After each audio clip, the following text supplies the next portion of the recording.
এটি কিন্তু খুবই গুরুত্বপূর্ণ, সবার জন্যই গুরুত্বপূর্ণ। এটা জানার দরকার, কারণ না জানলে আমরা অ্যাকাউন্টিং হচ্ছে ব্যবসায়ের ভাষা, আমরা যদি সেই ভাষা সম্পর্কে জ্ঞান না থাকে তাহলে কিন্তু আমরা এটা কিন্তু করতে পারবো না, এটা কিন্তু শিখতে পারবো না। এটা কিন্তু অঙ্কগুলো প্র্যাকটিস করতে গেলে এই শব্দগুলো কিন্তু আমাদের বিভিন্ন সময় কিন্তু কাজে লাগবে। সো এই জন্য আমি বারবার দেখিয়ে দিচ্ছি যাতে আপনারা অঙ্কগুলো প্র্যাকটিস করতে যেন আপনাদের কোনো রকম কোনো সমস্যায় পড়তে না হয়। হ্যাঁ, অ্যাকাউন্টেন্সি। অ্যাকাউন্টেন্সি শব্দের বাংলা প্রতিশব্দ হচ্ছে হিসাবশাস্ত্র। অ্যাকাউন্টিং, অ্যাকাউন্টিং শব্দের বাংলা প্রতিশব্দ হচ্ছে হিসাব বিজ্ঞান। সাধারণত সনাতন বা ব্রিটিশ পদ্ধতিতে অ্যাকাউন্টেন্সি এবং আমেরিকান বা আধুনিক পদ্ধতিতে অ্যাকাউন্টিং বা হিসাব বিজ্ঞান বলা হয়। বুক কিপিং, বুক কিপিং, বুক কিপিং হচ্ছে হিসাব রক্ষণ। অ্যাসেটস, অ্যাসেট শব্দের বাংলা অর্থ হচ্ছে সম্পত্তি। সাধারণত এটা ডেবিট ব্যালেন্স নির্দেশ করে।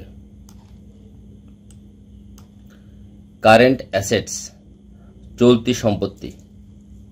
কারেন্ট অ্যাসেটস হচ্ছে চলতি সম্পত্তি। চলতি সম্পত্তি হিসাবের প্রকৃতি হচ্ছে এটা চলতি সম্পত্তি এবং সাধারণত ডেবিট ব্যালেন্স নির্দেশ করে।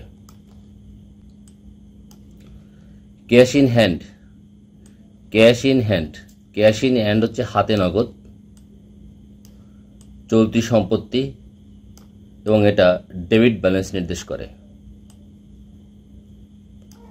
ক্যাশ অ্যাট ব্যাংক, ব্যাংক জমা। ক্যাশ অ্যাট ব্যাংক, ব্যাংক জমা, এটা চলতি সম্পত্তি এবং এটা ডেবিট ব্যালেন্স নির্দেশ করে, ডেবিট ব্যালেন্স নির্দেশ করে। ক্যাশ ইকুইভ্যালেন্ট, ক্যাশ ইকুইভ্যালেন্ট, নগদ সমতুল্য, এটা চলতি সম্পত্তি এবং এটা ডেবিট ব্যালেন্স নির্দেশ করে। মার্কেটেবল সিকিউরিটিস, বিক্রয়যোগ্য সিকিউরিটি। মার্কেটেবল সিকিউরিটি হচ্ছে বিক্রয়যোগ্য সিকিউরিটি, এটা চলতি সম্পত্তি সাথে সাথে এটা ডেবিট ব্যালেন্স নির্দেশ করে।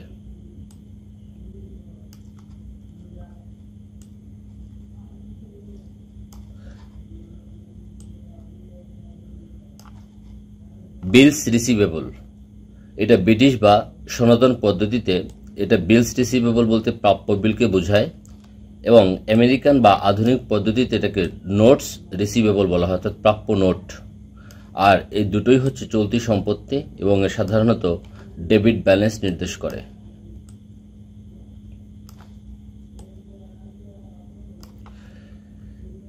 এরপর হচ্ছে ডেবিটর্স বা ডেপ্টর্স, দেনাদার, বুক ডেবটস, পুস্তক ঋণ, সেলস লেজার ব্যালেন্স, বিক্রয় খতিয়ানের জের, কাস্টমার্স অ্যাকাউন্ট, খরিদ্দারের হিসাব। এই পুরো বিষয়টাকে আধুনিক সনাতন পদ্ধতিতে বা ব্রিটিশ পদ্ধতিতে দেনাদার, পুস্তক ঋণ, বিক্রয় খতিয়ানের জের বা কাস্টমার অ্যাকাউন্টস,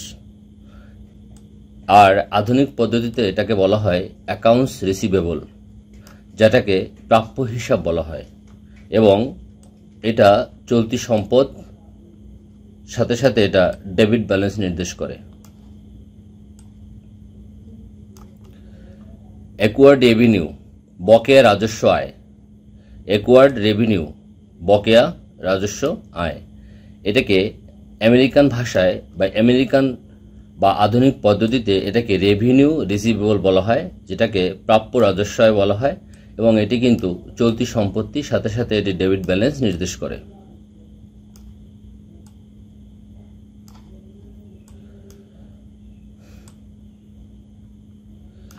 এরপরে দেখি অ্যাকোয়ার্ড ইন্টারেস্ট, বকেয়া সুদ। অ্যাকোয়ার্ড ইন্টারেস্ট, এই অ্যাকোয়ার্ড ইন্টারেস্ট এটা হচ্ছে বকেয়া সুদ এবং আমেরিকান বা আধুনিক পদ্ধতিতে এটাকে বলা হয় ইন্টারেস্ট রিসিভেবল, অর্থাৎ প্রাপ্য সুদ। এটা চলতি সম্পদ সাথে সাথে ডেবিট ব্যালেন্স নির্দেশ করে। স্টেশনারি, স্টেশনারি এটাকে ব্রিটিশ পদ্ধতিতে বা সনাতন পদ্ধতিতে এটাকে মণিহারি বলা হয় আর সাপ্লাইজ বলা হয় আধুনিক বা আমেরিকান পদ্ধতিতে। দুটোই চলতি সম্পদ সাথে সাথে চলতি সম্পত্তি সাথে সাথে আবার ডেবিট ব্যালেন্স নির্দেশ করে। অ্যাডভান্স এক্সপেন্সেস, অগ্রিম খরচ। আমেরিকান বা আধুনিক পদ্ধতিতে এটাকে প্রিপেইড আনএক্সপায়ার্ড এক্সপেন্সেস বলা হয়, অর্থাৎ অনুত্তীর্ণ খরচ। এটাকে বলা হয় কি অনুত্তীর্ণ খরচ। এটা চলতি সম্পদ এবং এটা ডেবিট ব্যালেন্স নির্দেশ করে। ডেবিট ব্যালেন্স নির্দেশ করে। অ্যাডভান্স এক্সপেন্সেস, এবার অ্যাডভান্স ইন্স্যুরেন্স, এটা অগ্রিম বীমা। আধুনিক বা আমেরিকান পদ্ধতিতে এটাকে প্রিপেইড আনএক্সপায়ার্ড ইন্স্যুরেন্স বলা হয়। প্রিপেইড বা আনএক্সপায়ার্ড ইন্স্যুরেন্স অর্থাৎ অনুত্তীর্ণ বীমা। এটা চলতি সম্পদ সাথে সাথে এটি হচ্ছে ডেবিট ব্যালেন্স নির্দেশ করে। অ্যাডভান্স রেন্ট, অগ্রিম ভাড়া। আমেরিকান পদ্ধতিতে এটাকে বলা হয় প্রিপেইড বা আনএক্সপায়ার্ড রেন্ট অর্থাৎ অনুত্তীর্ণ ভাড়া। এটিও কিন্তু চলতি সম্পদ সাথে সাথে ডেবিট ব্যালেন্স নির্দেশ করে।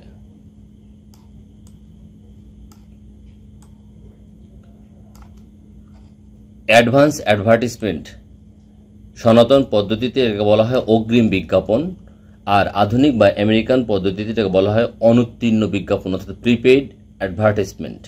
এই শব্দটা কিন্তু এই অ্যাডভান্স অ্যাডভার্টিসমেন্ট শব্দটা বেশি ব্যবহার করা হয়। এটি কিন্তু চলতি সম্পদ সাথে সাথে ডেবিট ব্যালেন্স নির্দেশ করে। গুডস, মালামাল বিক্রয়ের উদ্দেশ্যে যা ক্রয় করা হয়। গুডস, মালামাল যা বিক্রয়ের উদ্দেশ্যে কি করা হয়? ক্রয় করা হয়। আর আমেরিকান বা আধুনিক পদ্ধতিতে এটাকে মার্চেন্ডাইজ বলা হয়। মার্চেন্ডাইজ বা পণ্য বলা হয়। মার্চেন্ডাইজ বা পণ্য বলা হয়। এটি চলতি সম্পদ সাথে সাথে ডেবিট ব্যালেন্স নির্দেশ করে।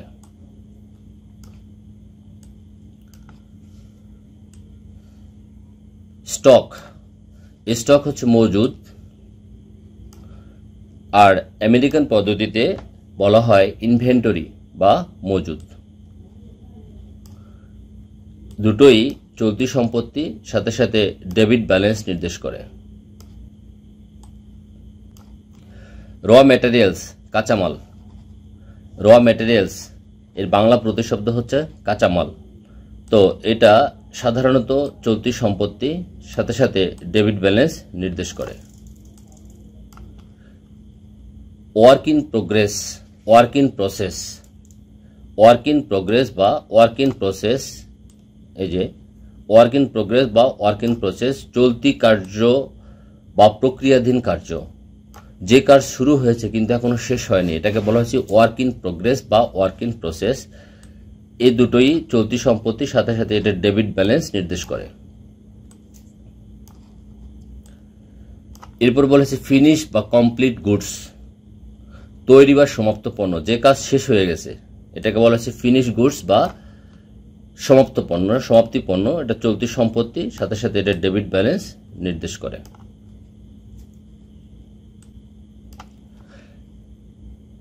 এরপর বলেছে কনজিনেন্ট, চালানি কারবারে প্রেরিত পণ্য বা এজেন্ট বা প্রতিনিধির নিকট বিক্রয়ের জন্য পাঠানো পণ্য। এটাও চলতি সম্পত্তি এবং ডেবিট ব্যালেন্স নির্দেশ করে। ইন্স্যুরেন্স ক্লেম, বীমা দাবি বা বীমা ক্ষতিপূরণ, এটাকেও কিন্তু চলতি সম্পত্তি বলা হয়, সাথে সাথে ডেবিট ব্যালেন্স নির্দেশ করে। এখানে রয়েছে ডিউ ফর্ম অর্থাৎ অন্যের কাছে পাওনা। ডিউ ফর্ম হচ্ছে অন্যের কাছে পাওনা, এটাও চলতি সম্পত্তির সাথে সাথে ডেবিট ব্যালেন্স নির্দেশ করে। সনাতন বা ব্রিটিশ পদ্ধতিতে বলা হয় ইনভেস্টমেন্ট, ইনভেস্টমেন্ট বা বিনিয়োগ, ইনভেস্টমেন্ট বা বিনিয়োগ। আর আমেরিকান বা আধুনিক পদ্ধতিতে বলা হয় সিকিউরিটিজ। আমরা যখন অঙ্কগুলো প্র্যাকটিস করতে যাব তখন কিন্তু এই শব্দগুলো আমাদের অনেক কাজে লাগবে। এই দুটোই হচ্ছে চলতি সম্পত্তি সাথে সাথে ডেবিট ব্যালেন্স নির্দেশ করে। শর্ট টার্ম ইনভেস্টমেন্ট, স্বল্পমেয়াদী বিনিয়োগ। আর আধুনিক বা আমেরিকান পদ্ধতিতে বলা হয়েছে অ্যাভেলেবল ফর সেল সিকিউরিটিজ। এটা কিন্তু চলতি সম্পত্তির সাথে সাথে ডেবিট ব্যালেন্স নির্দেশ করে। নন কারেন্ট অ্যাসেট, অচলতি সম্পত্তি, এটা এর হিসেবে প্রকৃতিটা হচ্ছে অচলতি সম্পত্তি সাথে সাথে এটা ডেবিট ব্যালেন্স নির্দেশ করে। ট্রেডিং সিকিউরিটি, বাণিজ্যিক সিকিউরিটি, এটা একটি স্থায়ী সম্পদ বা স্থায়ী সম্পত্তি, সাথে সাথে এটা ডেবিট ব্যালেন্স নির্দেশ করে। লং টার্ম ইনভেস্টমেন্ট, দীর্ঘমেয়াদী বিনিয়োগ, আধুনিক বা আমেরিকান পদ্ধতিতে হেল্ড টু ম্যাচুরিটি সিকিউরিটি। তাই লং টার্ম ইনভেস্টমেন্ট বা দীর্ঘমেয়াদী বিনিয়োগ, আর এটাকে আধুনিক বা আমেরিকান পদ্ধতিতে এটাকে বলা হয় হেল্ড টু ম্যাচুরিটি সিকিউরিটিজ। সাথে সাথে এটা স্থায়ী সম্পত্তি এবং ডেবিট ব্যালেন্স নির্দেশ করবে ফিক্সড অ্যাসেট, স্থায়ী সম্পত্তি, আর আধুনিক বা আমেরিকান পদ্ধতিতে বলা হয় প্লান্ট অ্যাসেট, এটাকে প্লান্ট সম্পত্তি বলা হয়। এটাও কিন্তু স্থায়ী সম্পত্তির সাথে সাথে ডেবিট ব্যালেন্স নির্দেশ করবে। ল্যান্ড হচ্ছে ভূমি, ল্যান্ড ভূমি, এটা স্থায়ী সম্পদ, সাথে সাথে ডেবিট ব্যালেন্স নির্দেশ করবে। বিল্ডিং, দালান কোঠা, এটাও কিন্তু স্থায়ী সম্পদ, সাথে সাথে ডেবিট ব্যালেন্স নির্দেশ করবে।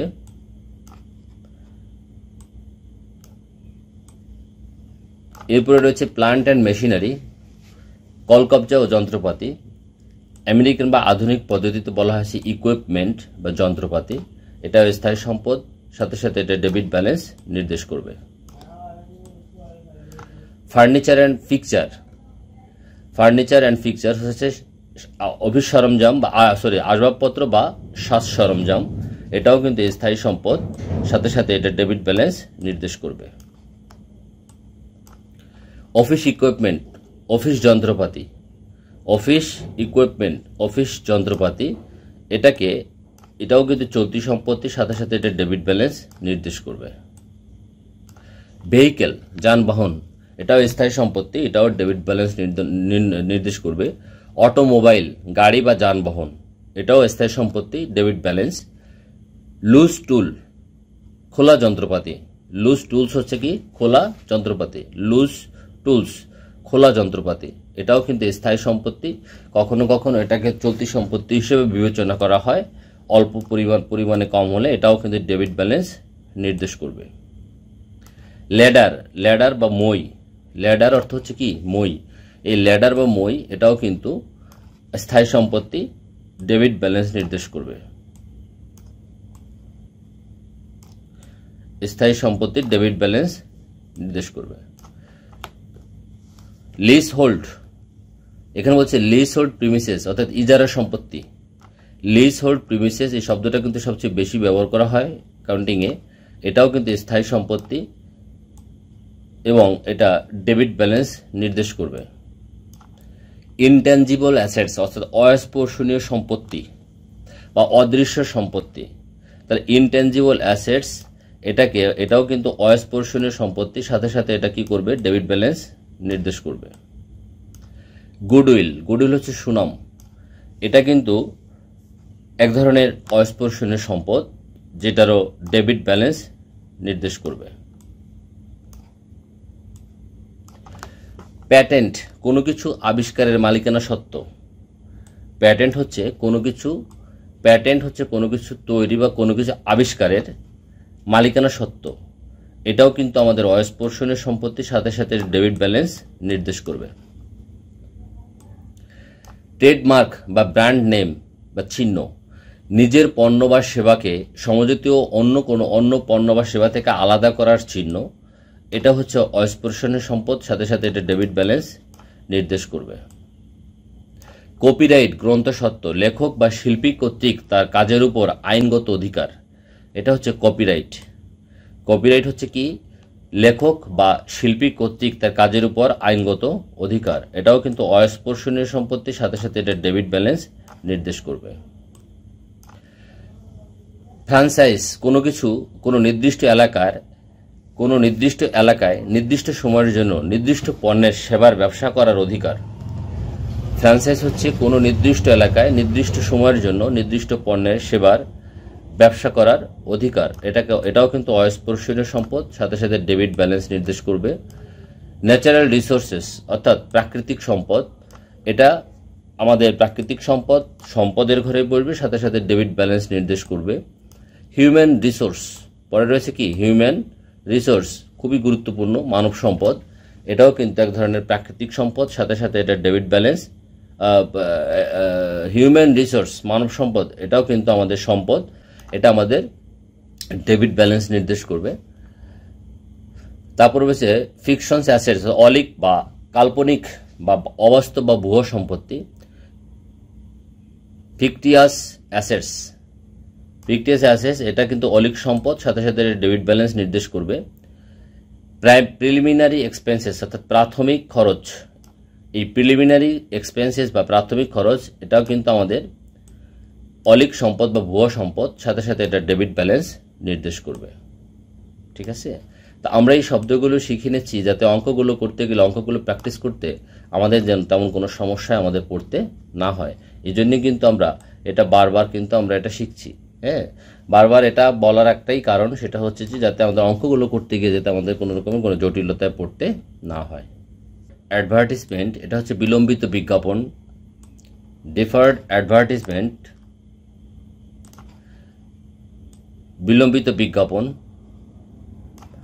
এটাও কিন্তু অলিক সম্পদ বা ভুয়ো সম্পদ এবং ডেবিট ব্যালেন্স নির্দেশ করে।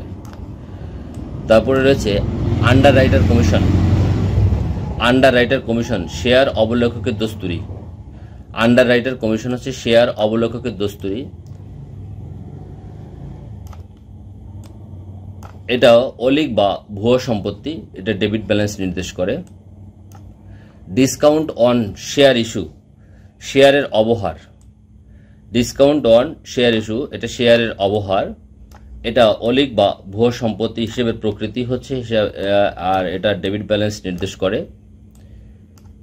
ডিসকাউন্ট অন ডিবেঞ্চার ইস্যু, ঋণপত্রের অবহার, এটা অলিক বা ভুয়ো সম্পত্তি, সাথে সাথে এটাও কিন্তু আমাদের ডেবিট ব্যালেন্স নির্দেশ করবে। ডিসকাউন্ট অন নোট পেয়েবল, বাট্টাকৃত বিলের অবহার। ডিসকাউন্ট অন নোটস পেয়েবল, বাট্টাকৃত বিলের অবহার, এই বাট্টাকৃত বিলের অবহার এটাও অলিক বা ভুয়ো সম্পত্তি এবং ডেবিট ব্যালেন্স নির্দেশ করে। কন্ট্রা অ্যাকাউন্ট, বিপরীত দাখিলা। কন্ট্রা অ্যাকাউন্ট হচ্ছে বিপরীত হিসাব। কন্ট্রা অ্যাকাউন্ট হচ্ছে কি? বিপরীত হিসাব। এই বিপরীত হিসাব এটাও সাধারণত ডেবিট হতে পারে এবং ক্রেডিট হতে পারে। কন্ট্রা অ্যাসেট অ্যাকাউন্ট, বিপরীত সম্পত্তি হিসাব।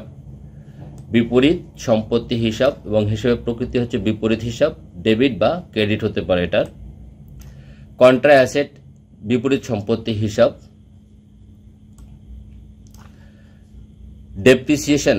Depreciation reserve. ডেপ্রিসিয়েশন রিজার্ভ এটা অবচয় সঞ্চিতি, আর এটা আমেরিকান ভাষায় বা আধুনিক পরিভাষায় এটাকে বলা হয় অ্যাকুমুলেটেড ডেপ্রিসিয়েশন। তাহলে একটা হচ্ছে অবচয় সঞ্চিতি, ডেপ্রিসিয়েশন রিজার্ভ, এটাকে বলা হচ্ছে ব্রিটিশ পদ্ধতিতে, আর আমেরিকান পদ্ধতিতে অ্যাকুমুলেটেড ডেপ্রিসিয়েশন বা পুঞ্জীভূত অবচয়। এটা কিন্তু বিপরীত সম্পত্তি হিসাব, যেটাকে আমাদের ক্রেডিট, সাধারণত এটা আমাদের সঞ্চিতির যে হিসাব সেই হিসাবে আমরা এটাকে কাউন্ট করি, এই জন্য এটাকে ক্রেডিট দিক নির্দেশ করে।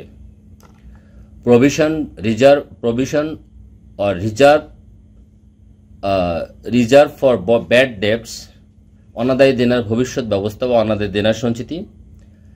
আর অ্যালাওয়েন্স ফর ডেটফুল অ্যাকাউন্ট, সন্দেহজনক বা অনাদায়ী ও সন্দেহজনক সঞ্চিতি, এটা কিন্তু এটা বিপরীত হিসাব, এটা সাধারণত ক্রেডিট।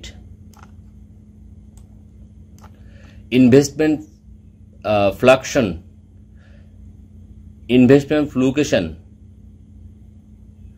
ফ্লুকেশন ফান্ড, বিনিয়োগ হ্রাস বৃদ্ধি তহবিল, এটা বিপরীত সম্পত্তি হিসাব, সাথে সাথে এটা ক্রেডিট। লাইবিলিটিস হচ্ছে দায়, এটা তো আমরা জানি এটা দায়ের সাথে সাথে এটা ক্রেডিট ব্যালেন্স নির্দেশ করবে। কারেন্ট লাইবিলিটি, চলতি দায়, এই চলতি দায়, এটাও চলতি দায়, এটা ক্রেডিট হবে। বিলস পেয়েবল, প্রদেয় বিল। বিলস পেয়েবল হচ্ছে কি? প্রদেয় বিল। বিলস পেয়েবল হচ্ছে প্রদেয় বিল, আর এটাকে নোটস পেয়েবল বলা হয়, আমেরিকান ভাষায় বলা হয় নোটস পেয়েবল। এটা হচ্ছে চলতি দায় এবং এটার ক্রেডিট উদ্বৃত্ত নির্দেশ করবে। ক্রেডিটর্স বা সাপ্লায়ার্স, পাওনাদার, আর আমেরিকান বা আধুনিক পদ্ধতিতে এটা প্রদেয় হিসাব বা অ্যাকাউন্টস পেয়েবল বলা হয়, এটাও কিন্তু চলতি দায় এবং এটার ক্রেডিট ব্যালেন্স হবে, সাধারণত এটা ক্রেডিট ব্যালেন্স হয়। তারপর রয়েছে আউটস্ট্যান্ডিং এক্সপেন্সেস বা অ্যাকোয়ার্ড এক্সপেন্সেস। আউটস্ট্যান্ডিং এক্সপেন্সেস বা অ্যাকোয়ার্ড এক্সপেন্সেস বকেয়া খরচ। আর আধুনিক পরিভাষায় এটাকে বলা হয় এক্সপেন্সেস পেয়েবল অর্থাৎ খরচ প্রদেয়। এটাও কিন্তু চলতি দায়, সাথে সাথে এটা ক্রেডিট ব্যালেন্স নির্দেশ করবে। অ্যাডভান্স ইনকাম অগ্রিম আয়, অ্যাডভান্স ইনকাম একে অগ্রিম আয় বলা হয়। আর আধুনিক বা আমেরিকান ভাষায় এটাকে বলা হয় আনআর্নড রেভিনিউ। এই শব্দটা বেশি ব্যবহার করা হয়। এটা কিন্তু চলতি দায়, সাথে সাথে এটা ক্রেডিট ব্যালেন্স নির্দেশ করবে। ডিউ বা দেনা, ডিউ টু কারণবশত, এইখানে ডিউ শব্দটা সাধারণত বকেয়া বা এরকম কখনো এটা আমরা ব্যবহার করব। এটাও কিন্তু চলতি দায় হবে এবং ক্রেডিট ব্যালেন্স হবে।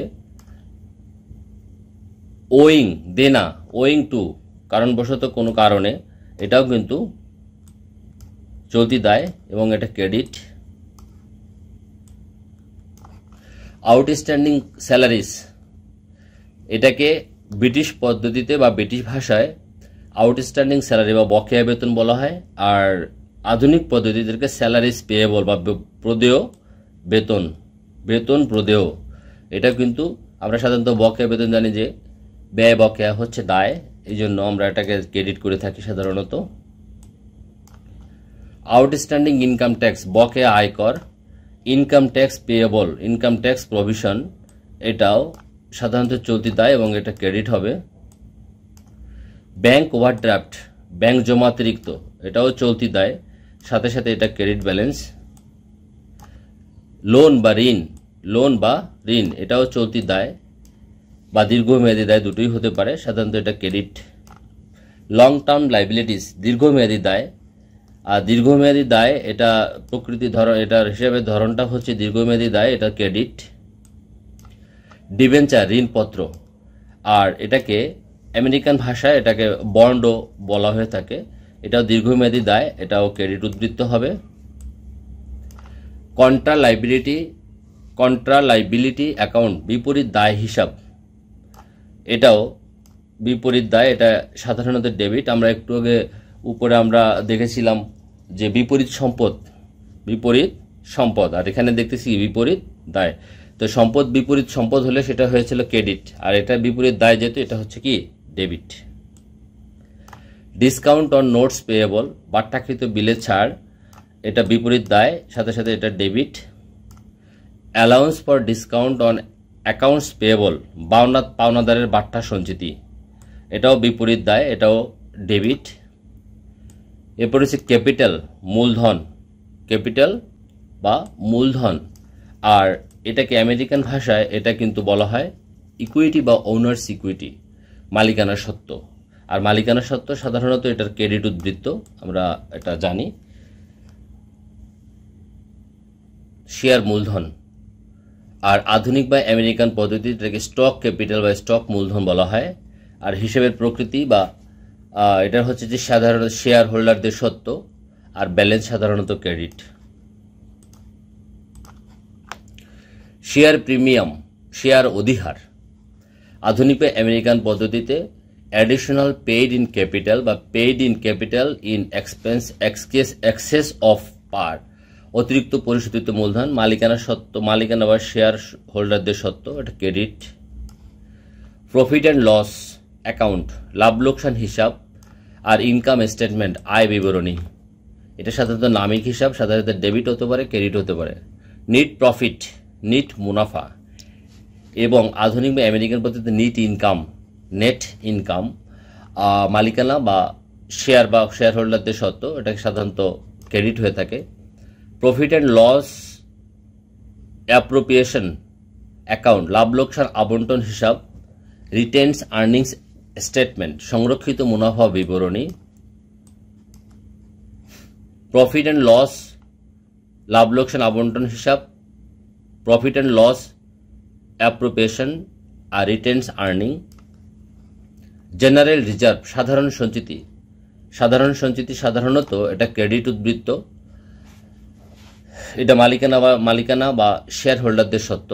কন্ট্রা ওনার্স ইকুইটি বিপরীত মালিকানা সত্ত্ব, এটা বিপরীত মালিকানা সত্ত্ব, এটা ডেবিট।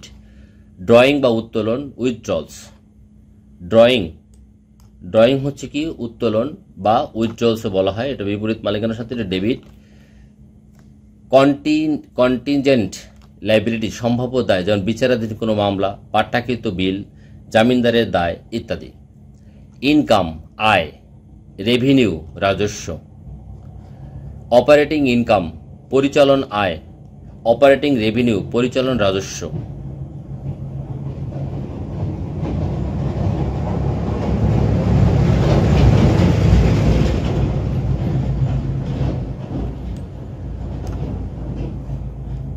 সার্ভিস ইনকাম সেবা আয়, সার্ভিস রেভিনিউ সেবা রাজস্ব। সেলস বিক্রয়, সেলস রেভিনিউ বিক্রয় রাজস্ব। রেন্ট ইনকাম ভাড়া আয়, রেন্ট রেভিনিউ ভাড়া রাজস্ব। কমিশন ইনকাম দস্তুরি আয়, কমিশন রেভিনিউ কমিশন রাজস্ব। নন অপারেটিং ইনকাম নিট পরিচালন আয়। ইন্টারেস্ট ইনকাম সুদ আয়, ইন্টারেস্ট রেভিনিউ সুদ রাজস্ব। এই ভাষাগুলো কিন্তু ভালো করে একটু খেয়াল করবেন, কারণ ভাষাগুলো কিন্তু খুবই গুরুত্বপূর্ণ। Fees income fees revenue. Consultancy income পরামর্শ আয়, কনসালটেন্সি রেভিনিউ।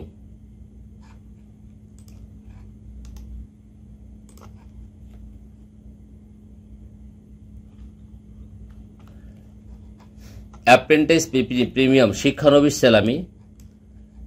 অ্যাপ্রেন্টিস প্রিমিয়াম এটাকে বলা হয়েছে শিক্ষানবিশ সেলামি। Gain on sales of fixed asset স্থায়ী সম্পত্তি বিক্রয়ে লাভ। প্রফিট অন কনজিনমেন্ট চালানি কারবার হতে লাভ। আদার্স ইনকাম অন্যান্য আয়, others revenue. Contra revenue account বিপরীত রাজস্ব বা আয়। সেলস রিটার্ন বিক্রয় ফেরত, সেলস রিটার্ন অ্যান্ড অ্যালায়েন্স বিক্রয় ফেরত ও ভাতা, এটা সাধারণত বিপরীত রাজস্ব আয়, এটাকে সাধারণত ডেবিট হয়। ডিসকাউন্ট অ্যালাউড মঞ্জুরিকৃত বাট্টা, সেলস ডিসকাউন্ট বিক্রয় বাট্টা, এটা হচ্ছে মঞ্জুরিকৃত বাট্টা, এটা হচ্ছে কি বিক্রয় বাট্টা। কস্ট ব্যয় সুনির্দিষ্ট উদ্দেশ্য অর্জনের জন্য যে ত্যাগ স্বীকার করা হয় তাই হচ্ছে ব্যয়। এক্সপেন্সেস খরচ মুনাফাজাত ব্যয়ের সম্পূর্ণ ও মূলধন জাতীয় ব্যয়ের শুধুমাত্র উত্তীর্ণ ব্যবহৃত অংশ যার উপযোগ আছে তাই হচ্ছে খরচ, তাই হচ্ছে কি খরচ। লস ক্ষতি মুনাফা জাতীয় ব্যয়ের সম্পূর্ণ ও মূলধন জাতীয় ব্যয়ের শুধুমাত্র উত্তীর্ণ বা বিনষ্ট অংশ যার কোনো উপযোগ নেই তাই হচ্ছে ক্ষতি। তাহলে ক্ষতি এবং খরচের মধ্যে কিন্তু পার্থক্য আছে। সাধারণত ক্ষতিটা হচ্ছে অপ্রত্যাশিত আর খরচটা হচ্ছে প্রত্যাশিত। পারচেস হচ্ছে ক্রয়। ক্যারিং ইন ক্রয় পরিবহন, এখানে বলা হচ্ছে ফ্রাইট ইন ট্রান্সপোর্টেশন ইন ক্রয় পরিবহন। ওয়েজেস মজুরি। পাওয়ার শক্তি।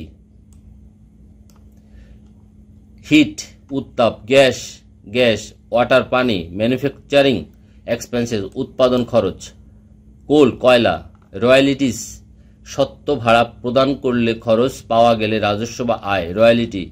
কিন্তু এখানে রয়্যালিটি শব্দটা কিন্তু আমাদের হিসাব বিজ্ঞানের ভাষায় রয়্যালিটি শব্দটা কিন্তু অন্য ক্ষেত্রেও ব্যবহার করা হয়। সাধারণত কোনো উদ্ভাবক যদি কোনো নতুন কিছু উদ্ভাবন করে তাহলে তার থেকে সেই উদ্ভাবিত পণ্য অথবা সেবা বা উদ্ভাবিত জিনিস থেকে সে প্রত্যেক বছরে বা যে টাকাটা পেয়ে থাকে, অর্থাৎ তার যে আমরা প্যাটেন্ট বলি বা কপিরাইট বলি, এগুলোর রেফারেন্সে কিন্তু তার কিছু ইনকাম আছে, সেটাকে সাধারণত রয়্যালিটিস হিসেবে চিহ্নিত করা হয়। লুব্রিকেন্ট পিচ্ছিল তেল বা মোবিল। ট্রেড এক্সপেন্সেস কারবার খরচ। Cost of goods available for sale, অর্থাৎ বিক্রয়যোগ্য পণ্যের ব্যয়। ভেরি ভেরি ইম্পর্ট্যান্ট একটা শব্দ। Cost of goods available for sale. Cost of goods sold, অর্থাৎ বিক্রিত পণ্যের ব্যয়। গ্রোস প্রফিট মোট মুনাফা। পরিচালন খরচ। সেলিং অ্যান্ড ডিস্ট্রিবিউশন এক্সপেন্সেস বিক্রয় ও বন্টন খরচ। বিক্রয় ও বন্টন খরচ। সেলসম্যান স্যালারিজ বিক্রয় কর্মীর বেতন। অ্যাডভার্টাইজমেন্ট এক্সপেন্সেস বিজ্ঞাপন খরচ।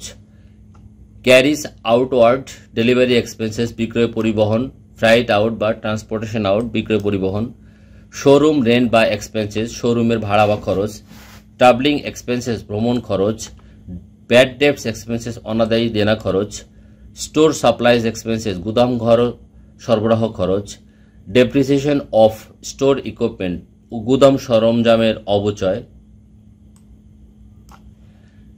depreciation on store equipment, depreciation on delivery equipment, packing expenses, packing খরচ, office and administrative expenses office ও প্রশাসনিক খরচ, স্যালারিস জেনারেল স্যালারিস এটা সাধারণত বেতন, পে রোল মজুরি ও বেতন, জেনারেল এক্সপেন্সেস সাধারণ খরচ, অফিস এক্সপেন্সেস অফিস খরচ, অডিট এক্সপেন্সেস নিরীক্ষা খরচ, লিগাল এক্সপেন্সেস আইন খরচ, ইলেকট্রিক এক্সপেন্সেস বিদ্যুৎ খরচ, এন্টারটেনমেন্ট এক্সপেন্সেস আপ্যায়ন খরচ, মিস চ্যালেঞ্জেস বা সানড্রিস এক্সপেন্সেস বিবিধ খরচ, depreciation on office equipment office যন্ত্রপাতির অবচয়, ডেপ্রিসিয়েশন অন অফিস বিল্ডিং দালান কোঠার অবচয়, ডেপ্রিসিয়েশন অন ফার্নিচার আসবাবপত্রের অবচয়, ডেপ্রিসিয়েশন অন প্লান্ট যন্ত্রপাতির অবচয়, অ্যামোর্টাইজেশন অফ গুডউইল সুনামের অবলোপন, অ্যামোর্টাইজেশন অফ প্যাটেন্টের অবলোপন, প্রিলিমিনারি এক্সপেন্সেস রিটার্ন অফ প্রাথমিক খরচের অবলোপন, discount on share written off শেয়ারের অবলোপন, ডিপ্লেশন অফ ন্যাচারাল রিসোর্স প্রাকৃতিক সম্পদের শূন্যকরণ, কন্ট্রিবিউশন বা সাবস্ক্রিপশন এটা হলো চাঁদা, চ্যারিটিস দান খয়রাত, অ্যাপ্রেন্টাইস অ্যালায়েন্সেস শিক্ষানবিশ ভাতা। এই যে আমরা যে শব্দগুলো আজকে ভিডিওর মাধ্যমে জেনে নিলাম বা শিখলাম এটি কিন্তু খুবই গুরুত্বপূর্ণ, সবার জন্যই গুরুত্বপূর্ণ। এটা জানার দরকার, কারণ না জানলে আমরা অ্যাকাউন্টিং হচ্ছে ব্যবসায়ের ভাষা, আমরা যদি সেই ভাষা সম্পর্কে জ্ঞান না থাকে তাহলে কিন্তু আমরা এটা কিন্তু করতে পারবো না, এটা কিন্তু শিখতে পারবো না। এটা কিন্তু অঙ্কগুলো প্র্যাকটিস করতে গেলে এই শব্দগুলো কিন্তু আমাদের বিভিন্ন সময় কিন্তু কাজে লাগবে। সো এই জন্য আমি বারবার দেখিয়ে দিচ্ছি যাতে আপনারা অঙ্কগুলো প্র্যাকটিস করতে যেন আপনাদের কোনো রকম কোনো সমস্যায় পড়তে না হয়। হ্যাঁ, তো সবাই ভালো থাকবেন, ভিডিওগুলো নিয়মিত দেখার চেষ্টা করবেন। আশা করি আপনারা আপনাদের যে স্বপ্ন পূরণের জন্য যে যত চেষ্টা করছেন এটা আপনাদের পূরণ হবে। তো সবাই ভালো থাকবেন, সুস্থ থাকবেন। ধন্যবাদ সবাইকে।